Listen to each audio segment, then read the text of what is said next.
You're listening to Radio Looks Listen. I'm your host, Steve Matthews. Thanks for joining me for episode 128. The title of this episode is Trump's Big Win and What Lessons Can We Take from It? So, yeah, this has been an exciting week here this past week. It's been a really good week. I'd even say this. It's actually been a real blessing this past week, some of the events that happened. So sometimes, I'm always this glass half empty guy, glass half empty guy. And by nature, I tend to be pretty pessimistic, and that's not a good thing. It's something I really need to repent of. But I'm working on it. But sometimes it can be easy to be overcome by negativity, and you think sometimes things are going to be everything's going to be horrible and terrible, and you find out it isn't nearly as bad as what it could have been. And I think certainly this last week, I think was actually something very positive for America and for liberty in the United States, and not just here in the United States, but I think really, I think throughout the world. I think this is going to have some big repercussions, and I think they're going to be positive repercussions. And I think this is something as Christians we can be happy about. And we're going to talk about that here in a little bit. I hope everybody has had a good week. I was out working earlier today. I was just getting some of the final fall cleanup around the yard done. Had a big maple tree in the backyard, and I think the thing dumped almost all of its leaves here this week. It actually been holding up pretty well, but this week it decided it was going to shed about 90% of its leaves, and made a big mess. And I had to go back and get that cleaned up, and do a few other things around the yard. And I wasn't able to get started on my preps for the show here as soon as I wanted to. That and the other thing, I had a stubborn camera. I was on a conference call earlier today, and I don't know if that's what did it. I was using a new application I hadn't used before. A place called Clout Hub is the name of it. It's kind of like Zoom, but it's their big selling point is data security. And so I had that meeting and got off of that, and I went to set up my stream here for tonight, and my camera decided not to work. And I was like, well, why is my camera not working? And I checked the connection, and everything looks good. I went into settings on my computer, and it was working fine there, but for whatever reason, it would not pull into my streaming service. So I got to use an outfit called Restream. Never had that problem before, but anyway, I fiddled around. I think it took me about half an hour, and finally got it working again. Computers are sort of this, I don't know, they're kind of like this necessary evil. It's like sometimes when they work, you can do great things. And then for some weird reason, they decide, I don't know, to throw a temper tantrum. They decide not to work. And you don't really know why. It's not at all obvious why that is or why that should be the case. But anyway, I finally got it up and running. So here I am, even though it's a bit later than what I wanted. And probably in some weeks I probably just have gone to bed, honestly. But this has been, I think, such a compelling story with Trump's win, I really wanted to talk about it. That, and I also had a friend of mine, Jim, sent me a really good article. One of the best things I've read in a while on the bits of political analysis. And what we're going to do, what I thought tonight's show I do is just walk through this piece. I'm not going to read every sentence of it, but we'll touch on the main points of it, and I'd like to offer some additional commentary on it. I'm going to go ahead and put the article in the show notes, but let's take a look at this here. So here we go. Well, you know what? That's not exactly what I want. Let's get out of that. I'm going to stop that showing. Stop that. I'm going to go over to here. Yeah, here we go. This is more like it. Let's see how this does. Yeah, there we go. There we go. I like that. I was doing some editing actually of my live stream that I did on the election night on Tuesday. And I ummed a whole lot in that live stream, and it's just it just drives me nuts. And it's funny when you are doing a live stream, you're not necessarily aware of that. But boy, when I was editing the audio, I was like and I had to keep going in and snipping these things out. And I should know better than that, right? Because I I used to be in Toastmasters, and one of the things, if you're ever in Toastmasters is where they teach you to speak in public. And it's actually a really good program. There's that old saying that, the I think it's supposedly based on some survey. I don't know, but they say that the greatest fear that people have isn't death, it's actually speaking in public. And I can kind of understand that. And if you're like that, or if maybe you don't, maybe you've done some speaking in public and you don't think that you necessarily are getting the results you like, or you're not comfortable, you don't feel like you know what you're doing. Toastmasters is actually a really good program to learn how to get up and speak in public. So if that's something, a skill that you want to develop, you can find a club. They're all over the place in the United States and overseas, and they've got a very structured program that'll walk you through how to learn how to speak in public.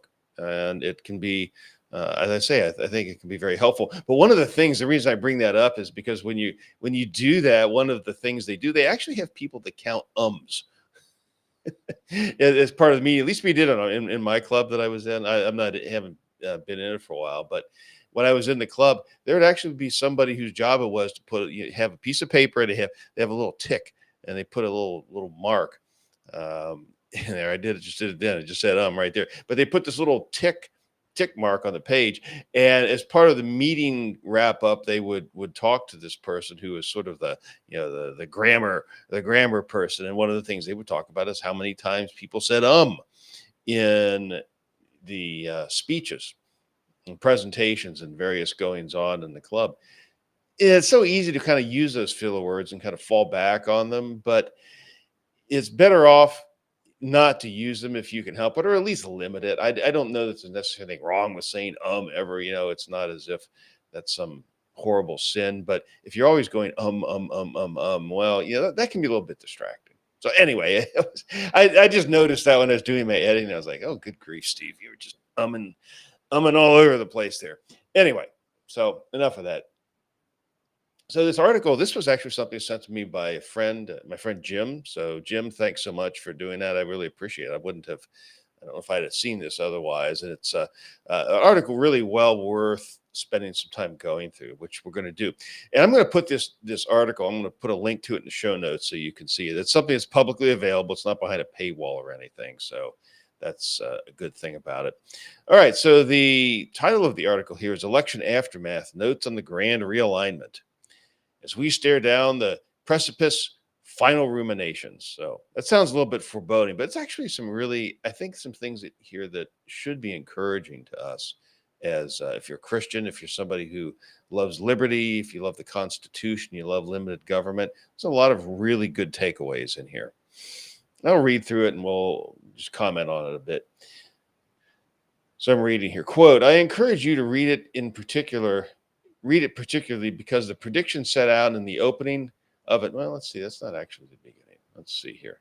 Here we go. Some post-election thoughts are due. Firstly, I'd like to announce the most recent paywalled article has now been opened up to the public on this occasion.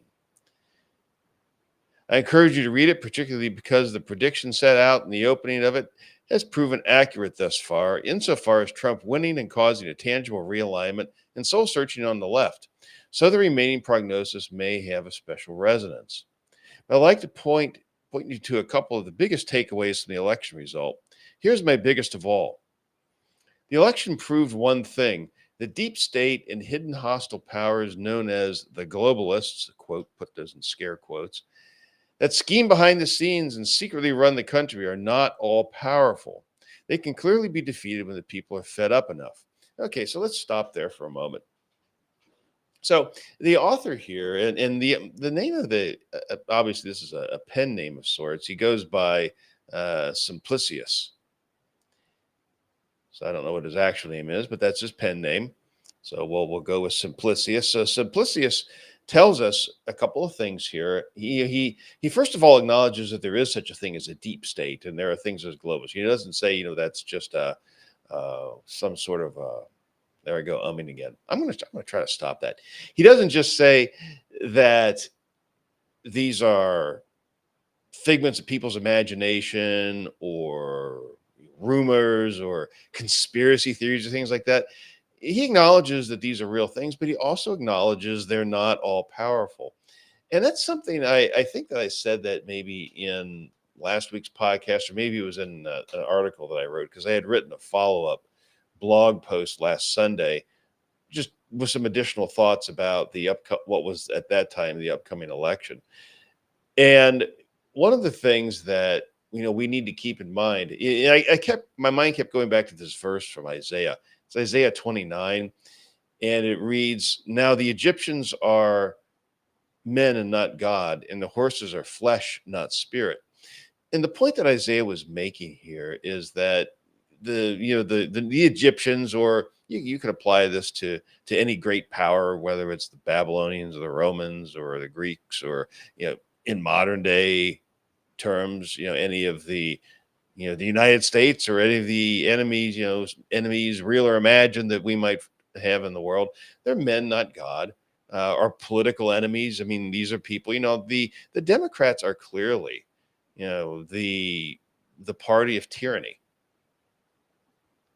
That's what they are. I mean, there are all these attacks on the First Amendment. Kamala Harris is out there attacking the First Amendment. Tim Walz is attacking the First Amendment. Hillary Clinton's attacking the First Amendment. John Kerry's attacking the First Amendment. They all don't like the idea that you and I can speak freely, especially that you and I can speak freely on the internet, that we can post what we want, that we can do podcasts, that we can do videos. This really bothers them. And the reason it bothers them is because it keeps canceling out their narrative. They can't push out the propaganda the way they want to. And sometimes, it's you look at these people and you think, well, they've got all this money. I mean, these are famous people: Hillary Clinton, John Kerry. You gotta, those are both a couple of former presidential nominees with the Democrats. You've got Kamala Harris. You've got all these billionaires that run the banking system and run the media, that run the social media companies. And you think, well, what do I have? How can we stand up against them? How can we stand up against the deep state and the CIA and the Bilderbergers and the Roman Catholic Church and just all of these organizations that are plotting to take away your liberties, to loot you of your financial resources, to put their boot on your neck forever. And how can you fight back against them? I mean, they're so much larger, so much wealthier, so much more powerful than any of us are. How can you stand up to these people? And it's easy to kind of almost put them in the place of these omnicompetent, omniscient, almighty, kind of almost attribute these godlike powers to them, but they're not God. These people are not God. These deep staters are not God. These FBI, CIA types, they're not God. Hillary Clinton is not God. The Democrat Party isn't God. The Pope of Rome is not God.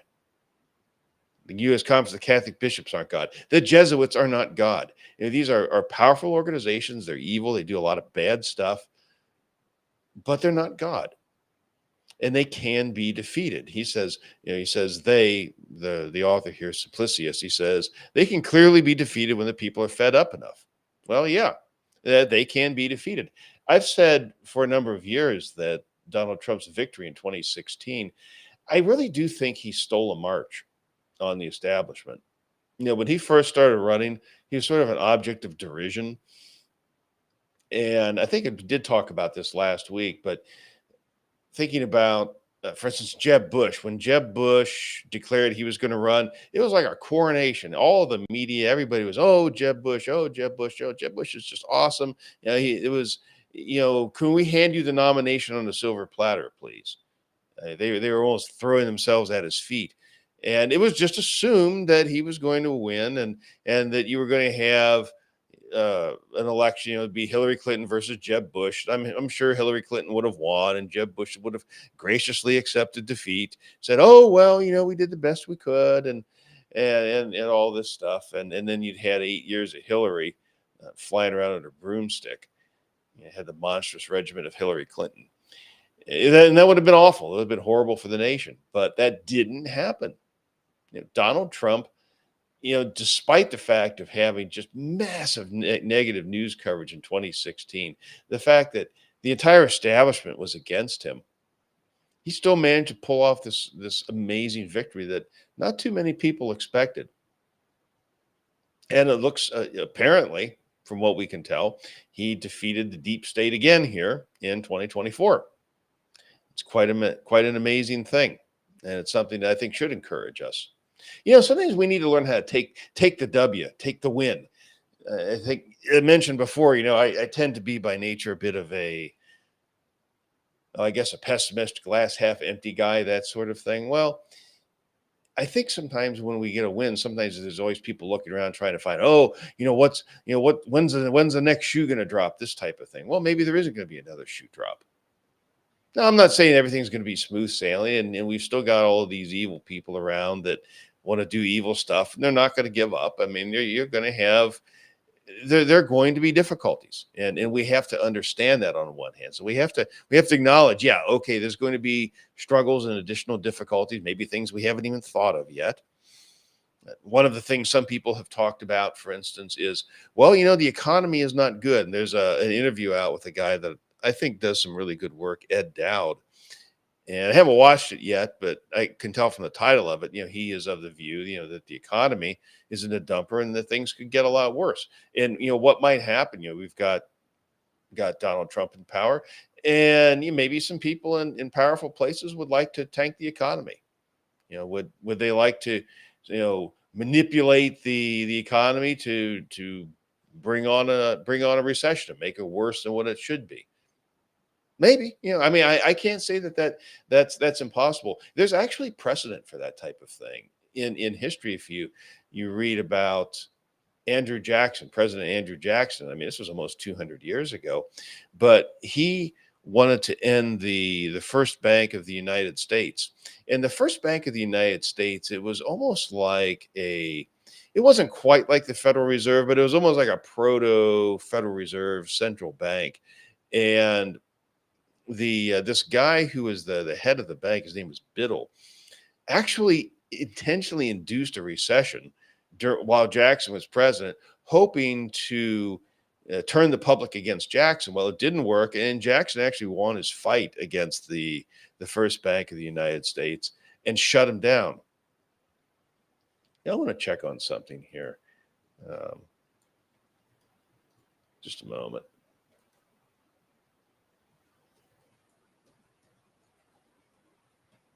For some reason, I don't think I'm saying that quite right. Let's take a look here. It's the second bank of the United States. Okay. That's what it was. It was the second bank of the United States. I said the first bank of the United States. It's the second bank of the United States. I got how sometimes you say things and you're like, that doesn't sound quite right. Yeah, it was the second bank of the United States that Andrew Jackson fought his pitched battle with and won. And this guy by the name of Biddle actually did induce a recession, and caused economic problems with banking policies in order to turn the public against Jackson. Well, it didn't work, and Jackson shut down the second bank of the United States. So good for Andy Jackson. So is it possible that somebody today could do this? Banking interest, powerful people behind the scenes. These deep state types. Well, yeah, I mean that is possible. I don't know that it will happen, but it is a possibility. And it's something we at least have to be aware of. And I don't say that again to be negative or to say, oh, the other shoe's going to drop. Look, we can face this stuff by God's grace.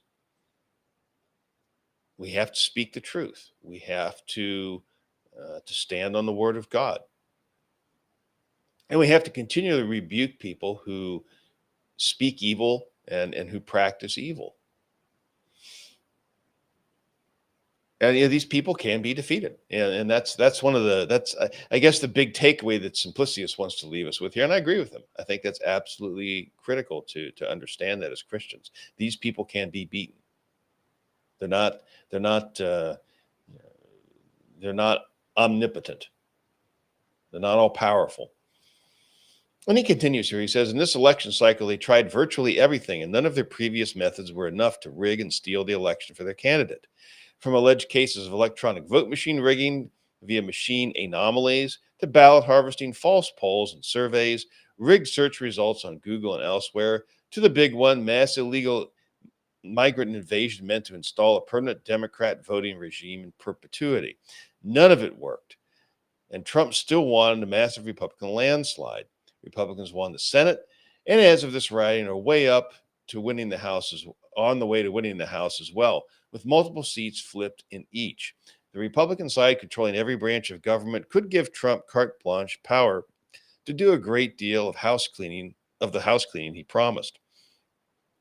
And the writer, he didn't even mention the two assassination attempts. Yeah, I mean, they tried to kill Trump twice. And yeah, I do think that those were deep state attempts. I think there's a lot of evidence to suggest that. I mean, we can't ever really know for sure because, of course, nobody's going to say. But if you look at what went on, in particular, the initial attempt there in Butler, Pennsylvania, that was just laughably incompetent on the part of the Secret Service. Now, there's a guy that I used to follow. Well, he's deceased now. That's why I don't follow him, but follow his work. But he was a financial guy. He was a gold. He's particularly known as somebody influential within the gold community. His name was Jim Sinclair, and he had a saying that I heard him use on many occasions. He would say, "Such and such a thing is too stupid to be stupid." Well, what did he mean by that? Well, what he meant is that when you see something and you're just going, how could these people be so stupid as to believe X, Y, or Z? Well, what he was saying is it's not stupidity; they're lying to you. And then you have to, so when you see something that is just outrageously stupid or incompetent, really, I think what we should be thinking, and I think this is a correct way of looking at this, we ought to be asking ourselves, okay, what's going on here? What's there's something going on behind the scenes that's not being stated up front that we need to be aware of. And when you saw how horrible the Secret Service was in Butler, Pennsylvania in July, I just cannot believe that was incompetence. I think that what you saw going on there was a deliberate attempt to to do some harm to Donald Trump, and it didn't work. They failed, and they tried again with that guy down there in Florida. And of course, the guy down there in Florida, the question about him was, well, who's paying this guy's freight? And it's interesting how that's never come out. Now, maybe something will come out in the trial. I don't know, but I don't expect very much. I think there are some people, probably some very powerful special interests that are behind all of this, and it's probably all going to get whitewashed, in my opinion. We'll see. I'd like to think we would get the truth, but I mean, trying to get the truth out of government, that's a bit of a challenge, to say the least. So here's something else that Simplicius talks about. I think this is really important here too. He says the other huge elephant in the room exposed by this election is the now undeniable, irrevocable fact that 2020 was in fact stolen. Now, this is something that I've been talking about for years, and of course, many other people have been talking about this for years as well. Let's just say the anomalies that took place, or apparent anomalies. Don't want to get YouTube too angry here. I'm live streaming on YouTube. I don't know, maybe they're zapping me here or something, but the unusual activities that were surrounding the 2020 elections. He's got a graph here, and one of the graph that you see, it shows the total Democrat vote count in the last four elections of 2012, 2016, 2020, and 2024. And the 2012, 2016, and 2024 numbers are all very similar. But in 2020, you had this huge spike in votes. The other three elections were like all around 65, 66, 67 million votes for the Democrat candidate. But in 2020, it blew out to over 80 million votes for Joe Biden. And in fact, he quotes here the Democrat vote total counts for the last six elections. And even Obama in 2008, who really set a high watermark for presidential election totals, he got 69.5 million votes. Kamala Harris got 66.4 million. But Joe Biden in 2020, he got 81.3 million. So he blew Obama out. He blew everybody out of the water. How is that possible? Hmm. And Simplicius continues here. He says Obama's first victory was a grand transformative national awakening. Even Republicans must admit that pivotal 2008 campaign was special, and Obama brought a new kind of energy and influence, a cultural shift signified by the now famous Hope poster, which captured a kind of historic zeitgeist.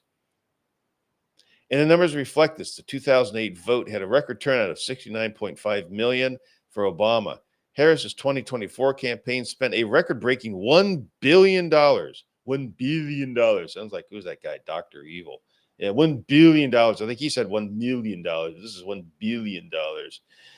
And yet could not even get close to Obama's religious first election turnout, let alone Biden's miraculous, read anonymous, anomalous, excuse me, 81.3 million. So yes, we'll use anomalous to describe Joe Biden's vote total there. We won't say anything about how that may have occurred, but it is certainly an anomaly, a very curious anomaly. Yeah, we'll leave it at that.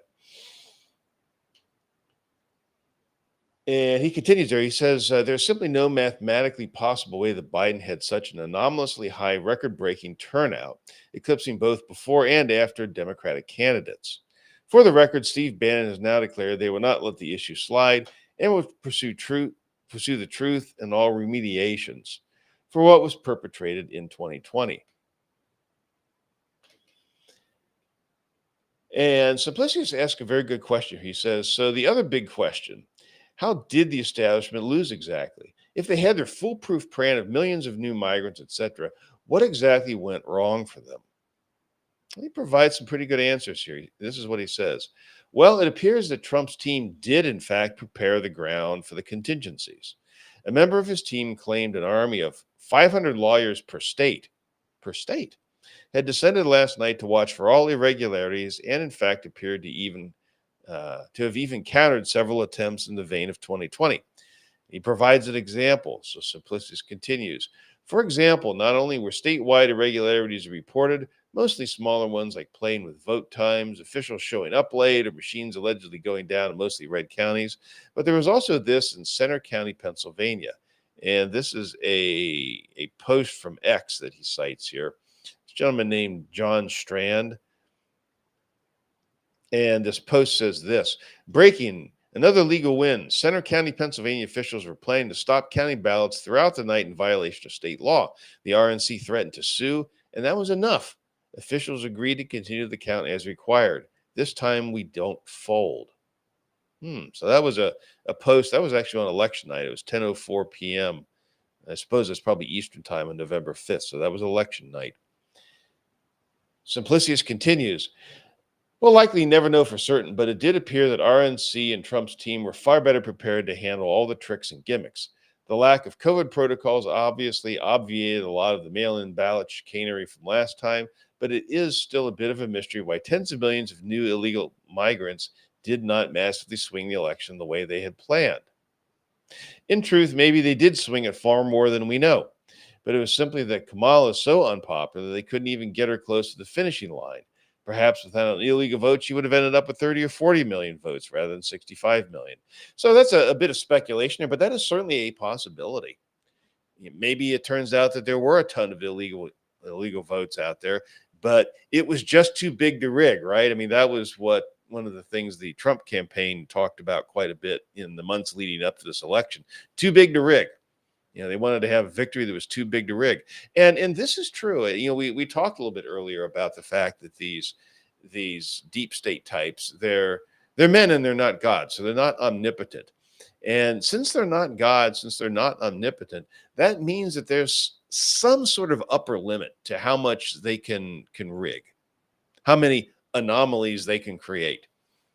So maybe it's possible that this was just too big of a win for Trump. It just could not be flipped the way that they wanted to. It's definitely possible. And Simplicius actually goes on. He says this. He says there's some circumstantial evidence to back this up. That is the dealing with the illegal votes for Kamala, but possible illegal votes for Kamala. There is some circumstantial evidence to back this up. Kamala just happened to win only the states which did not require IDs, according to this chart. And if you're watching this on video, I'm going to show this. You can see in the lower chart here, it shows the United States, and there's this, I don't know, is it green or gray? Sometimes my color vision isn't so great. It looks like it may be green here, but it shows these states where no ID is required. For instance, if you look along the left coast, the west coast, you've got Washington, Oregon, California, Nevada. No, these states do not require any type of ID to vote. What states did Kamala win? Washington, Oregon, California. She did not win Nevada. And she won Colorado and New Mexico. Now, Colorado does require some ID, but it's a non-photo ID.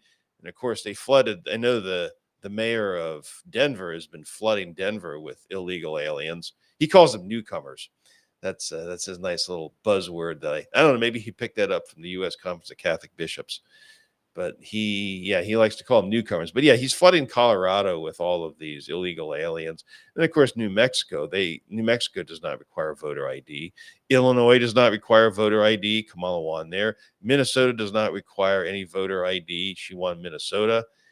And the New England states, they don't require, for the most part, voter ID. She won those. But she did not win a state in which, well, I guess New Hampshire maybe is the exception. So maybe that's true. But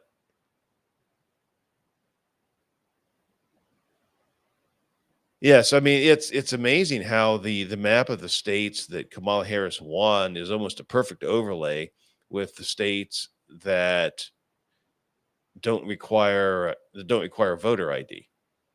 That's an amazing thing. That's an amazing thing. So yeah, that kind of does suggest that, maybe there's some anomalies going on there in those states.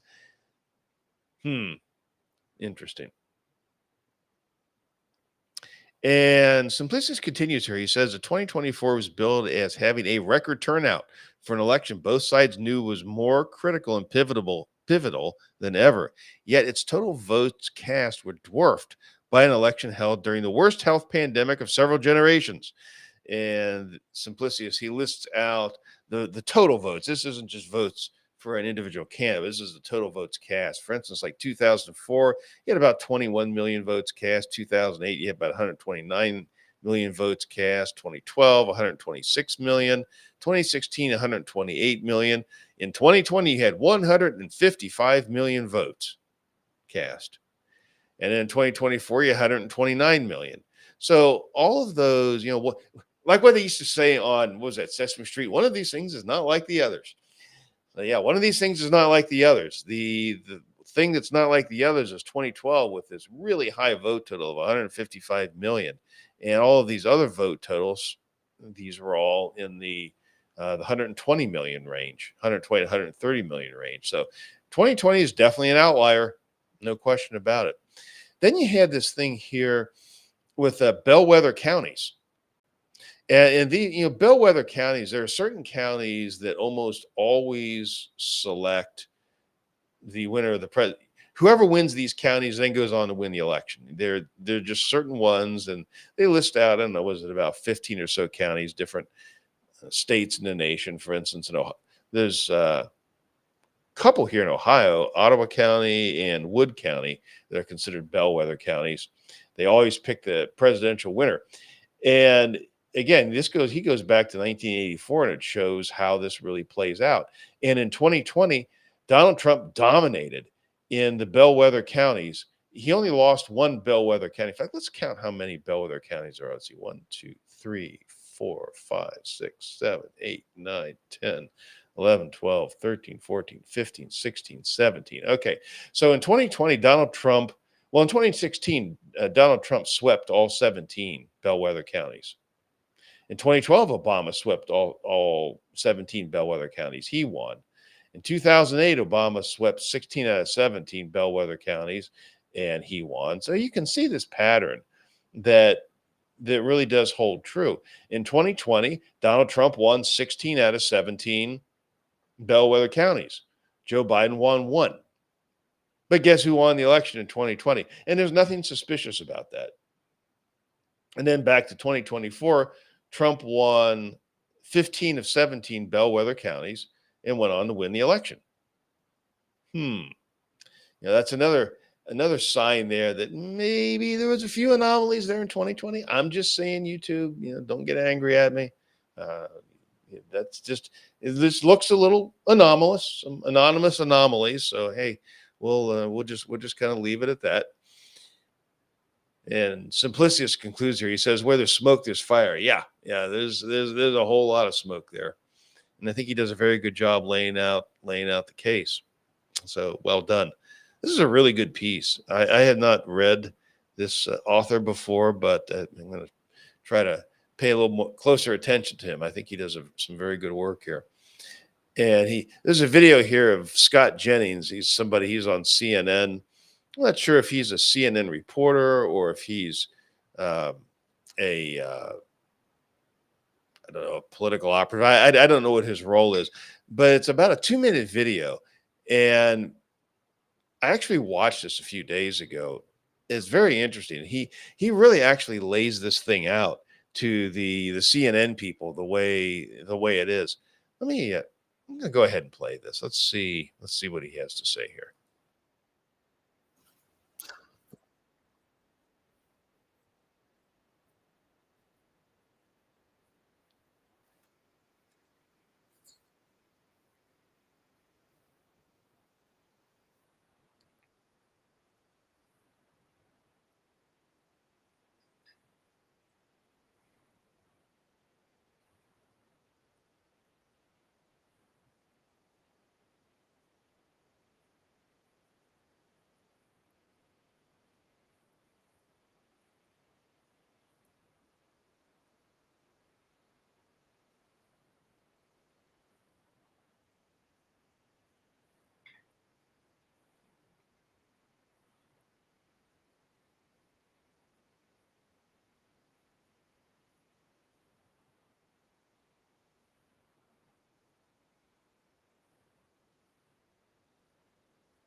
Wow, that was some strong stuff. That was on CNN. That was some really good commentary. And I thought particularly what he said there about how the Democrats insulted all of these people who are Trump voters. I mean, this is one of the things that's been so striking to me in recent years, over the past 10 years or so.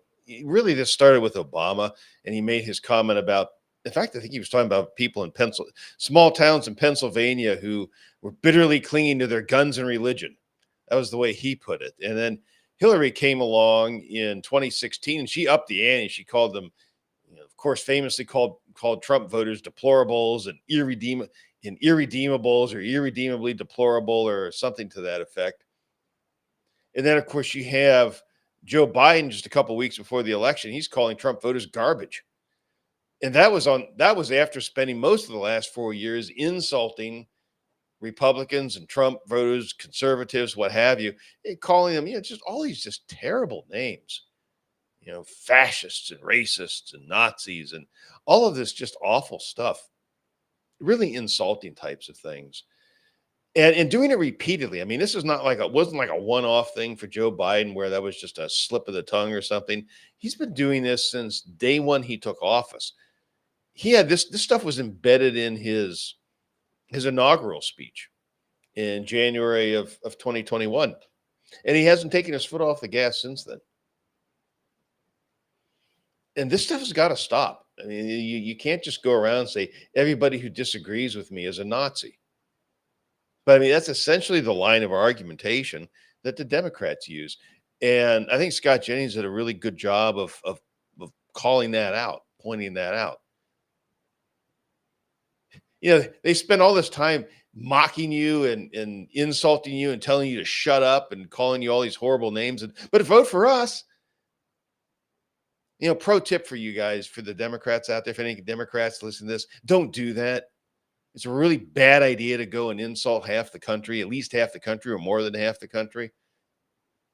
Really bad idea. And that's not a good look. That's not a good way to win elections. You might want to think about that. Just saying.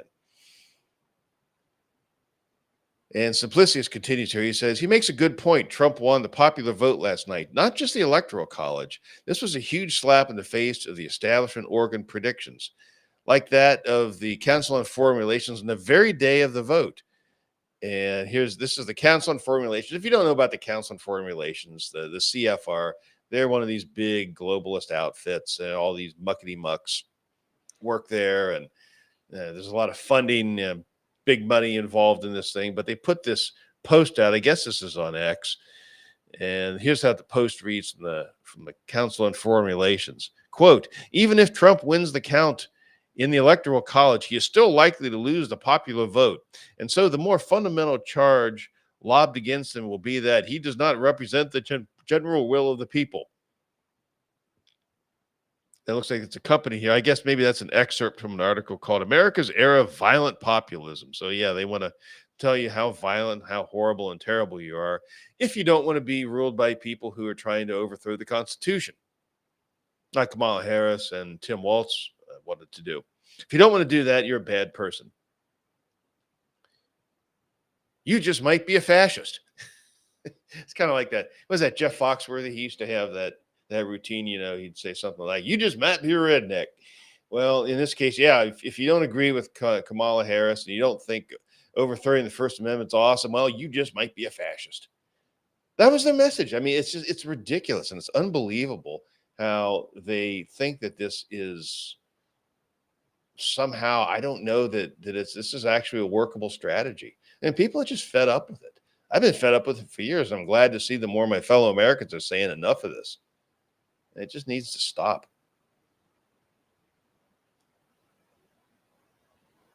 And Simplicius continues. He says, note how they preheated the oven to roast Trump on the very charge that he's now meteorically acquitted himself on. He's talking about, this Council on Foreign Relations article. Well, he might win the Electoral College, but he's going to lose the popular vote. Nope, he didn't do that either. So, I mean, they preheated the oven, in the words of Simplicius. They're trying to plant this seed, this idea in people's mind. He says, similarly, even Brian Stelter at CNN was striking a self-reflective, penitent note. And Brian Stelter, he was one of the never Trumpers over there at CNN during Trump's first term in office. He actually got canceled because his ratings were so bad. If you ever watch Mark Dice used to make terrible. He used to just mock this guy endlessly. And he deserves to be mocked, by the way. There's probably not too many people in the media that were more deserving of being mocked than Brian Stelter. But here's a piece that Stelter wrote. Trump's return to power raises serious questions about the media's credibility. And Simplicius quotes from Stelter's piece. Quote in a recent New York Magazine column channeled that question. The quote from an anonymous TV executive was recirculated on social media Wednesday morning. If half the country has decided that Trump is qualified to be president, that means they're not reading any of this media. And we've lost this audience completely, the executive said. A Trump victory means mainstream media is dead in its current form. And the question is, what does it look like after? End quote. So, yeah, that's actually some pretty good stuff. And there are some people in the media that are, maybe they're not going to say Trump's a great guy. Maybe we don't agree with him, but, maybe we need to look at the way we are packaging things. Maybe look at the way we're talking about people. So yeah, there does seem to be some reflection there. Let's see. He continues, Simplicius does. Everywhere you turn today, mainstream pundits are agonizing their way through this painful inner searching, asking, where did we go wrong? Well, like I say, spending years and years and years insulting huge swaths of the population. Yeah, that might be a good place to start. He talks about Chuck Todd. Chuck Todd, for instance, grudgingly admits how Trump treated Hispanics like normal working class people. Imagine that, talking to Hispanics like normal people. Who knew? Whereas Democrats turned them into identity tokens with flat, insulting messaging using bastardizations like Latinx. So you don't want to say Latino because I guess that's, I don't know, sexist or something like that. So they called them Latinx. It's just a ridiculous locution. It's just laughable. And I can't imagine anyone with any self-respect would call himself Latinx. And that's one of those words like BIPOC. You ever hear that word BIPOC? Let's see, it's an acronym. It stands for Black, Indigenous, Persons of Color, BIPOC. And there was a guy, place I used to work, he used to like to suck up to all the DIE nonsense that was going on at the company. And I remember he had some post or something out on Facebook, and he was using BIPOC in a sentence. Now, the only time somebody uses the word BIPOC in a sentence is when they want a virtue signal. I mean, it's almost it was sad and it's kind of laughable at the same time. And Latinx strikes me as, was it Latinx? I don't know if it's Latinx or Latinx. I don't know. Both in either case, however you say it, it's a ridiculous term, and it should be banished to the outer darkness, as far as I'm concerned. It's really pathetic stuff. But bastardizations like Latinx that don't actually resonate with the majority of them. Yeah, I can't imagine these all these Hispanics thinking, oh yeah, let's go call ourselves Latinx or Latinx. Good grief. And let's see, here's another one. He says, even MSNBC's Morning Joe Scarborough unleashed on identity politics, rightfully declaring that something has gone wrong in the country. His friends' college-age children report being terrified to even raise their hands in school because the lack of freedom of thought has gotten so bad. Wow, I can't even imagine that. I mean, when I went to school at the college, this was back in the 80s. Yeah, I mean, it was filled with liberals and stuff like this, but you didn't have these kind of real, there. When I was in school, you started to get a little bit of that. They started using the term political correctness. We don't usually talk political correctness. Doesn't seem to be so much. That term isn't so much in vogue now. It was maybe kind of like an earlier form of wokeism. Maybe we'll call it that. Woke is the more popular term now, but in the 80s and 90s, yeah, you started to get some of this political correctness, which was very silly, but it wasn't anywhere near at the pitch, at the level that what it has been over the last few years. And I feel bad for young people that they have to try to negotiate these verbal landmines. I can't imagine having to deal with that. So, I mean, they're afraid to even raise their hands in school because the lack of freedom of thought's gotten so bad. And this is coming from a guy who's works at CNB at MSNBC, which is, I think, the most far left of all of the cable news channels. Over and over, this is Simplicius right again here. He says, over and over, the self-reflection, soul-searching was evident in every major establishment outlet. New York Times front page heralded a national turning point, evoking a, quote, populist revolt against the elite's vision of the U.S., end quote. Yeah, that's I think, pretty much spot on there. He continues, suddenly all the establishment organs are becoming self-aware and openly admitting the vast disconnect the elite class is allowed to fester between themselves and the commoners. The most illustrative example of this was the DC tally, which showed just how detached the Beltway caste is from national sentiment. And it shows the vote totals in the District of Columbia. Kamala Harris got 92.59% of the vote. Donald Trump got 6.57%. So, yeah, and then he shows the electoral map of the United States, and it's overwhelmingly red, but that District of Columbia is overwhelmingly Democrat. Other major pundits made note, with Matt Taibbi's headline being a prime example. Giant electoral asteroid strikes America's intellectual class, which fails to notice. That's pretty funny, and it's true too. I think that's spot on. I mean, Matt Taibbi, he's a very talented writer, and that's a good headline. And I think he's spot on with that as well. Let's see. So, and there's some comical stuff. Some of this is from the French press. Apparently, this political commentator in a French newspaper, he says that the Trumpist project is the revenge of the American South projected on a planetary scale. Well, that's really interesting because, of course, Donald Trump's not from the South. He's from New York City. He's a New Yorker. And it's just, people are tired of having their economy destroyed. They're tired of uh, being censored. They're tired of the attacks on their liberty, whether it's civil liberties, whether it's freedom of speech, whether it's their economic liberties. People don't like having their country flooded with an illegal alien horde. It's like almost like a swarm of locusts devouring their land in their presence. If you want to put it as Isaiah did, in Isaiah chapter 1, he says, "Your land, strangers devour it in your presence." Well, strangers have been devouring the United States in our presence for the entirety of the Biden regime. And of course, he's just working for his boss over there in the Vatican.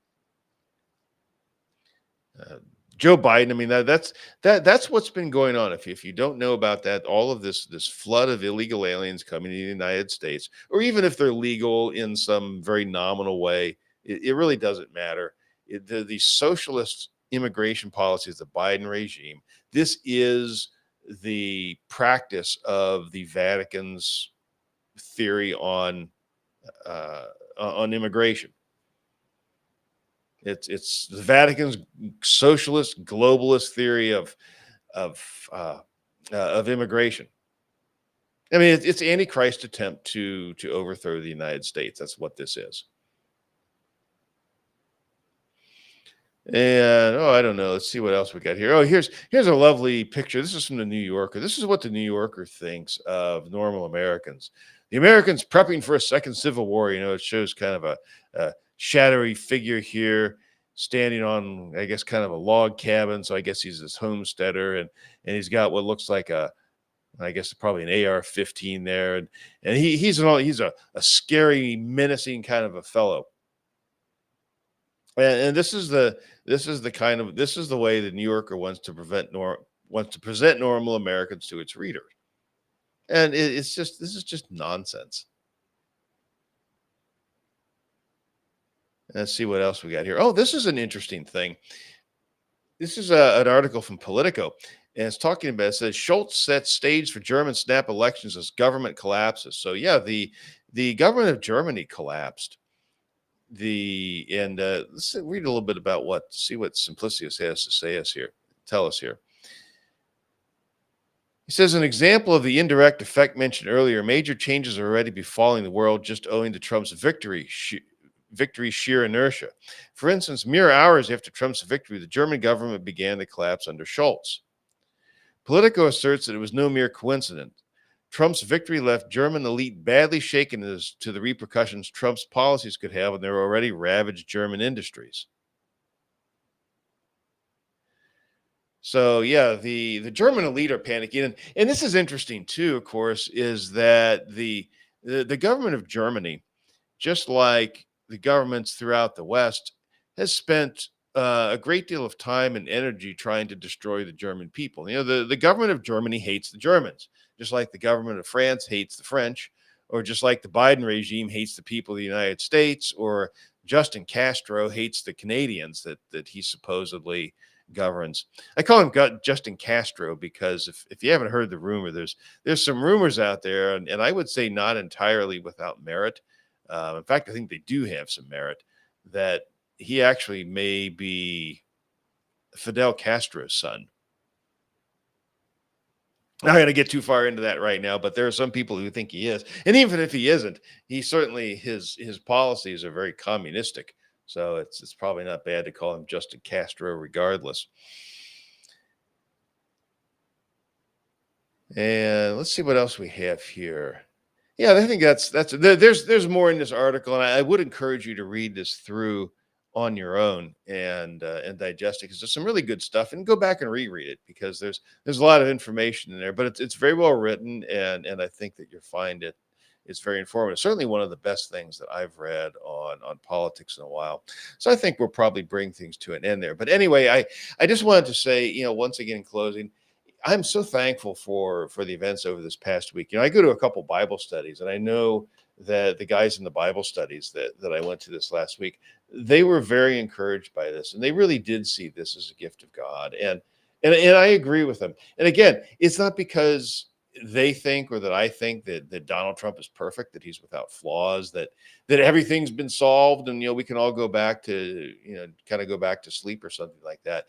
In fact, I think what you and I do is we need to view this as a gift of God, and I think we need to really focus on each one of us individually, finding ways to get better, to learn more, to become more faithful, to study the Word of God more, to be aware of what's going on and learn how to apply the Word of God to the individuals and the situations that we face, to pray for discernment in matters that deal with politics and economics and policy and things of this sort. There's so much evil out there, but it's kind of like this. The hymn says too. It is my Father's world, and we as Christians, we have to remember that. And at some point, the Lord Jesus Christ is going to return, and He will reign. The kingdom of this world will become the kingdom of the Lord and of His Christ. We know that, and so we have reason to be optimistic. But we also know, in this life, we're going to have tribulation. And these forces of darkness that want to impose tyranny on us, they're not just going to go away. They're still going to be here, and we just have to be ready for them. We have, like I say, we have to learn discernment. We have to learn, what does the Bible have to say about politics? What does the Bible have to say about economics? And a whole host of other things. So, I mean, this is something I think we really need to go to the Lord and pray for. I say pray for discernment, pray for wisdom, pray for knowledge. Knowledge and wisdom aren't the same thing. Knowledge is knowing the truths of Scripture. Wisdom is the ability to apply those in an effective way. And we need both of those. So anyway, I want to leave you with some encouragement. And again, these guys that we're dealing with, they're not God. And you and I, if you are saved in Christ Jesus, you have the right man on your side. So be encouraged. That's all for this week. Until we talk again next time, may the Spirit of truth guide you in all truth as you read and study God's Word.